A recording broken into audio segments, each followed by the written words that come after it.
आपण पाहतोय सत्याचा लढा. मी आलोय गावदेवी या ठिकाणी. चौपाटीवरनं गावदेवीला जाणारा हा मार्ग आहे. आपण पाहू शकता ही सूर्यकिरण बिल्डिंग आहे. ही सूर्यकिरण बिल्डिंग ही 3 मजली इमारत असून तिसऱ्या मजल्याच्या गॅलरीचा हा सज्जा आहे.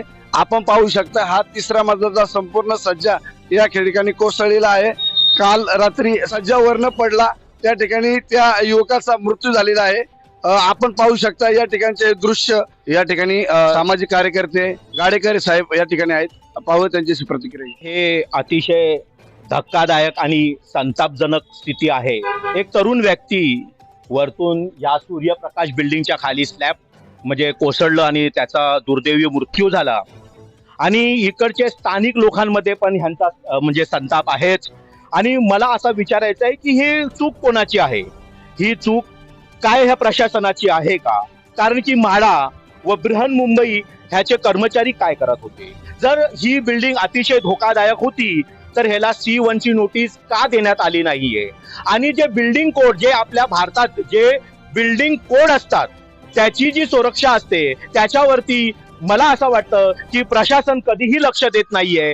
आणि त्यासाठी एका तरुणला आपला जीव गमावा लागला आहे. आणि ही स्थिती आज तुम्ही सांगा, एक व्यक्ती म्हणजे त्याला माहीतच नाही त्याचा पुढे काय होणार आहे. तो व्यक्ती इथून चाललाय, वरतून स्लॅब पडतोय. दुर्दैवीच आहे, फार दुर्दैवी आहे. आणि मला असं म्हणायचं आहे की ह्याच्यामध्ये 100% ही चूक ही प्रशासनाची आहे. आणि ही बिल्डिंग काय ही सोसायटी आहे का किंवा ही पागडी सिस्टमची बिल्डिंग आहे? तर ह्याची जबाबदारी घेणार कोण? काय ही जबाबदारी इकडचा लँडलॉर्ड घेणार आहे? जर ही पागडीची बिल्डिंग असेल किंवा जर ही बिल्डिंग सोसायटी असेल तर सोसायटीचे जे चेअरमन असतात, जे सेक्रेटरी असतात, त्यांच्यावरती कठोर कारवाई गेली पाहिजे.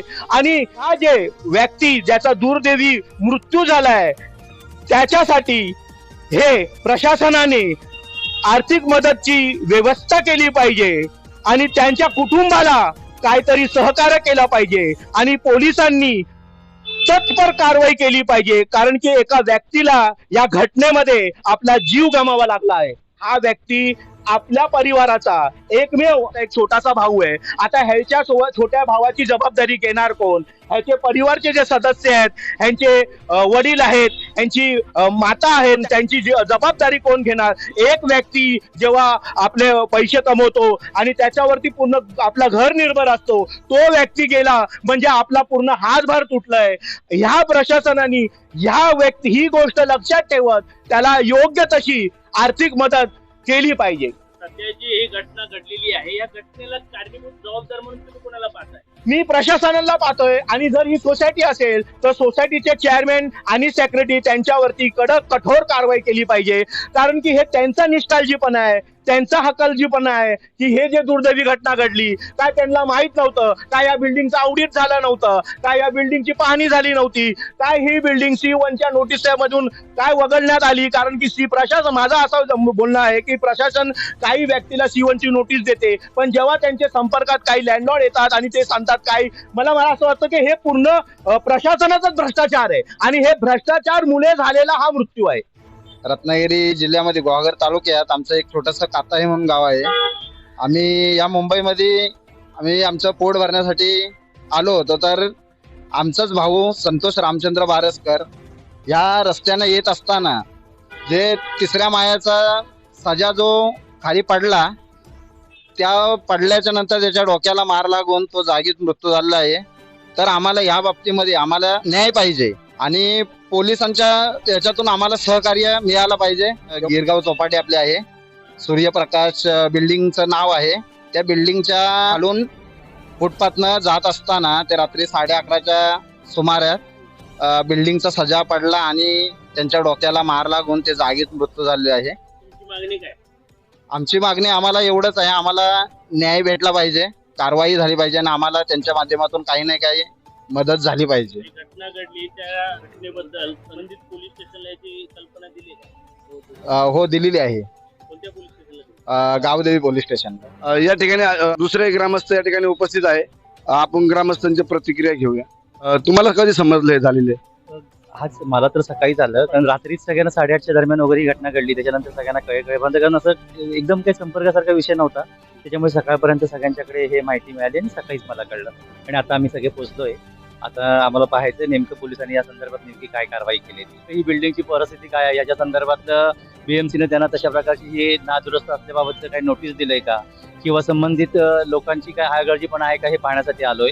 आणि आता आपण हे पाहून आपण पोलिसांना पण या संदर्भात नेमकी काय कारवाई करतात कायदेशीर हे पाहायचे. तर तुम्ही या भागातले ग्रामस्थ म्हणून आता काय अपेक्षा ठेवतो? आम्हाला तेच आहे. आता तर आमचा अगदी तरुण भाऊ आहे, 40-45 वयाचं त्याचं वय आहे, कुटुंब पण आहे, पत्नी आहे.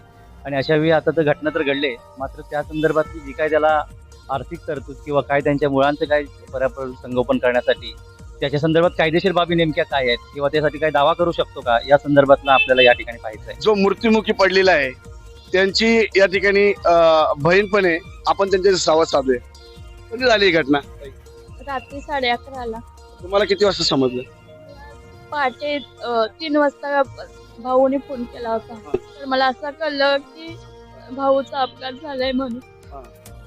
तर मी तसंच मग निघाले. मग आज 11:30च्या सुमारास ही घटना झाली. त्यांनी संतप्त व्यक्त केलेला आहे सर्व नागरिकांनी या ठिकाणी. कॅमेरामॅन मनीष कांबळे, मी हरिबा बोंबले, सत्य सल्लार. तुम्ही जर आमच्या चॅनलवरती नवीन असाल तर आमच्या चॅनलला लाईक, शेअर व सबस्क्राईब करा. तसंच बेल आयकॉनचं बटन दाबून कमेंट करायला मात्र विसरू नका, कारण बातमी तुमची, साथ आमची. आपल्या हक्काचं चॅनल. धन्यवाद.